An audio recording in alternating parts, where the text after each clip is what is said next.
Well, Tyler Johnson calling it a career, and you can see there, two-time Stanley Cup champion. He was not drafted, guys, and yet he went on to have a terrific career. And I mean, you couldn't be happier for a young guy like that. You get to raise the cup over your head twice and prove people wrong who passed over him in the draft, right? Yeah, and, you know, he was passed over because he was smaller. Yeah. And when you're his size, regardless of how talented he was and is, you have to prove it a second and third time. And he wasn't drafted, had to play a couple years in the minors. But then when he got up to the NHL finally, the triplets, right? Yep. Palat and Kucherov and him, they were these three little dynamos that you just could not corral.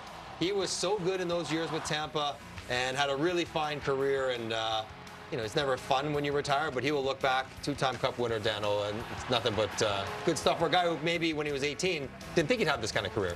You always root for guys that have to prove themselves at every level they play because of size. You talked about it, Johnny. We've seen that even back in our day where if you're a smaller guy, and even now where we see a little more smaller guys excel a little easier because of the way the game's evolved, the skill, but when he was coming in, you still always had to be that guy that was the hardest worker, that didn't cheat the game, and that's what Tyler Johnson did.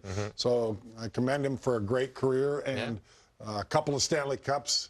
Nobody can take that away from him. He'll always have that, and that's what it's about. That's what you play for. But boy, he was electrifying for a couple of years there in Tampa Bay, where you mentioned that line. They were a lot of fun to watch. So good for Tyler Johnson. Yeah. He didn't cheat the game. He First played game, hard. You'll be the first pick. You'll be on my team. There you go. And turns 35 on July 29th because I share his birthday along with Adnan Virk. So we all will have a great day.